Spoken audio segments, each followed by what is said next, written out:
Union की नुमाइंदगी करते सन, रोजी खान साहब बहुत बड़ा नाम पाकिस्तान की मजदूर तहरीक का अनारकली का खांचा सी और वो खांचा फरोश एक पाकिस्तान की मजदूर तहरीक का बहुत बड़ा नाम वो भी रोजी खान साहब भी बने। तो इस तरह जो सारी मुतहिदा मजदूर मजलिस अमल जी कि भाई उस वेले दी और उस वेले जो मजदूर तहरीक अपनी पूरी पी के सी, क्योंकि जाहिर उस वेले इंटरनेशनल भी हालात ऐसे सन कि मजदूर तहरीक जी है पूरी दुनिया के बड़ी बात चल रही सी। तो इन्ना काम होंदा सी कि अज जिथे 4 बजे अब्दुलरहमान साहब की याद मजदूर मरकज कोट लखपत जरा कि भाई उन्होंने याद हो रहा जलसा, उस मजदूर मरकज अगले दिन भट्ट साहब भी गए सन, उत्थे ते इन्होंने दसिया ते वजीर आला हनीफ रामी पाकिस्तान पीपल्स पार्टी पंजाब का जड़ा वजीर आला सी, वो कहता सी कि state with in the state Abdul Rahman शहीद ने रियासत के अंदर रियासत बनाई है कि भाई फाटक तो परले पासे फैसले भी अब्दुलरहमान साहब ही करते सन उस वेले। और वो जरूरत नहीं सी पेश आती कि भाई जेडे ने मसाइल जाहिर इन्नी बड़ी मजदूर तहरीक सी उस वेले अगर उन्होंने योम मई का जुलूस करना होंदा सी एक पासे कोट लखपत होंदा सी और दूसरा कलमा चौक जिथे अज के कलमा चौक कोट चक्कर माल्टों तक इन्नी बड़ी सी। अच्छा जड़ा है कि भाई चूंकि इन्नी बड़ी लाहौर के वाहद एक प्राइवेट अदारियां की तंजीम सी जिहदी क़यादत अब्दुलरहमान साहब, महमूद भट्ट साहब, गुलजार चौधरी साहब, ज़ियाउद्दीन भट्ट साहब, रोजी खान साहब, अपना होर बहुत अल्ताफ चौधरी या मंजूर साहब या होर नाल उन्होंने राव तारिक लतीफ साहब सी जी बेसिकली देखो सी कि पिछे जिवें अज अगर साडे फरूक तारिक साहब जी जड़ा रोल अदा कर रहे थे उस वेले फरूक तारिक सी और बहुत सारे अपना तारिक लतीफ साहब सी और बहुत सारे होर प्रोफैसर सी दानिश्वर सी जेडे बेसिकली उस तहरीक की रूह रवानी होंदे सी जेडे नजर नहीं सी आते।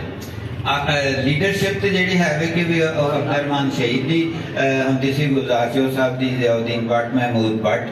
रोजी खान साहब या बशीर जफर साहब या होर, क्योंकि उस वेले दी लीडरशिप के नाम ही जड़ा ने अगर ले जान तो भी सैकड़ियां की तादाद सन और बड़ा जोश जज्बा होंदा सी जिदे जड़ा कि भाई होया कि 30 अप्रैल 1976 जड़ा अज का दिन 30 अप्रैल जिस दी मुनासबत दे नाल अज असी अब्दुलरहमान साहब नूं शहीद करता गया इस ही फिरोजपुर रोड ते गुलाब देवी अस्पताल के सामने जड़ा है। खैर वो एक लंबी स्टोरी है जिहदे लेकिन उहदी क़यादत जिहड़ी सी मुतहिदा मजदूर मजलिस अमल दी, खैर उन्हें बड़ी जदोजहद की थी और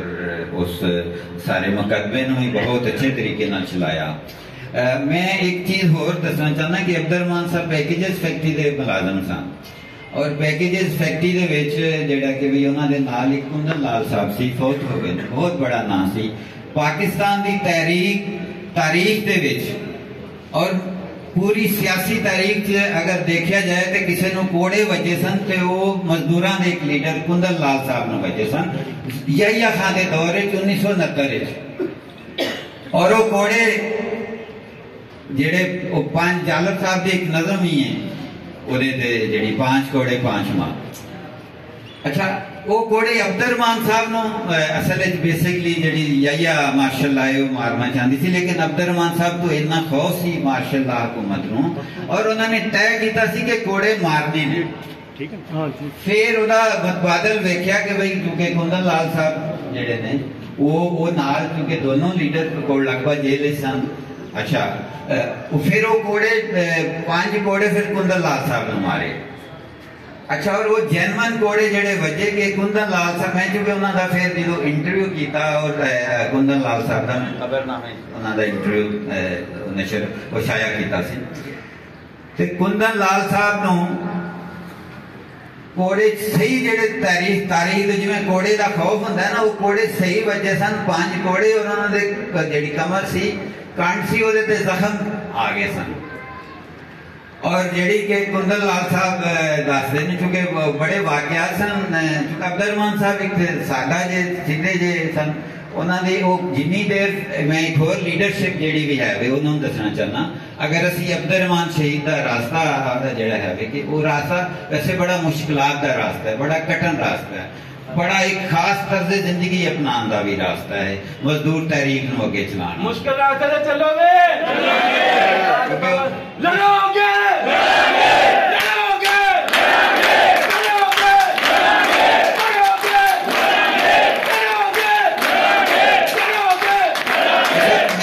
चाहना कि अब्दुर्रहमान साहब चूंकि पैकेजेस के मुलाजम सन,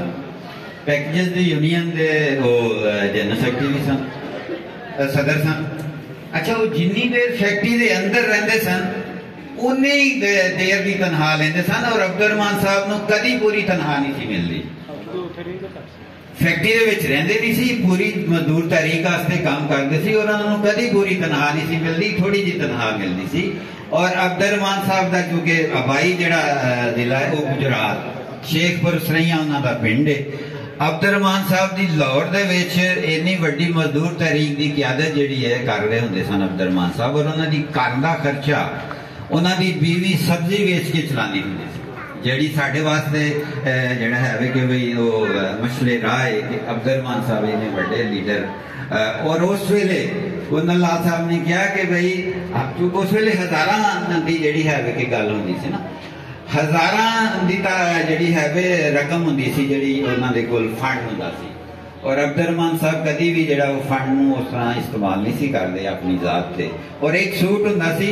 एतवार वाले दिन छुट्टी हुंदी सी, कैंची ते मजदूर मस्जिद दे थल्ले जिहड़ा एक नलका हुंदा सी जिथे नाले नहा लैंदे सन ते नाले उत्थे ही वो सूट जिहड़ा ज़ीन दा सूट जिहड़ा वो सूटें पा लेना उन्नी देर ते फिर जिहड़ा वो खुशक हो जाता सी ते वो पा लेंदे सन। तो साथियों, मेरा दस्सण दा मतलब है कि इस तरह की मुश्किलात का जिहड़ा सफर है अब्दुर्रहमान साहब का तादी जिहड़ा कि भी फिर अब्दुर्रहमान साहब चूंकि बहुत असूलों के बहुत पक्के सन, टाइम टेबल दे सारिया चीज़ों के, चूंकि बेसिकली उन्होंने एक होर जिहड़ी बड़ी दस्सण दी गल है अब्दुर्रहमान साहब बेसिकली फौज दे विच सन। शुरू जो उन्होंने सी कि फौज दे विच सन, फौज ही उन्होंने कमीशन का जो इम्तिहान दिता तो उन्होंने प्रमोट ना किया गया। वो चूंकि अब्दुर्रहमान साहब बागी खानदान के नाल उन्हां दा तल्लक सी। अच्छा, जो उन्हां दा पस मंजर वेख्या तो पता लगा कि भाई यह तो वो लोग ने इहदा खानदान इहदा कोई दादा परदादा कि जिन्हें अंग्रेजों के खिलाफ जदोजहद की तो उन्होंने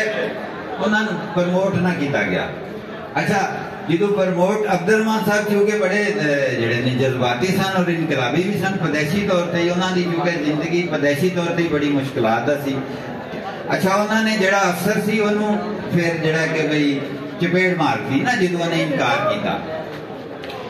अच्छा, उन्होंने कोर्ट मार्शल हो गया और उन्होंने फौज चो कढ़ दिता गया। फिर पैकेजेस आन के किसी दोस्त ने उन्होंने भर्ती कराता, नाल ट्यूशन पढ़ाते सन। तो यह सारी जिहड़ी सूरत हाल है अज की जिहड़ी लीडरशिप है मेरी उन्होंने वास्ते भी, नौजवान जिहड़ी साडी क़यादत है उन्होंने वास्ते भी है कि भाई बेसिकली मजदूर तहरीक जिहड़ी है उन्होंने उस शक्ल ले आने बहुत बड़ी काम की जरूरत है। आज है कि भाई बहुत सारे तकसीम हो चुके हैं असी।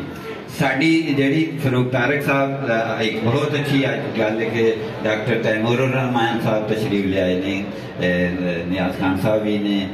होर दोस्त भी ने। तो लिहाजा इन्हां दा जिम्मेदारी बनती है कि भाई इस चीज़ से भी तवज्जो दें कि अब्दुर्रहमान शहीद के मिशन नूं अगर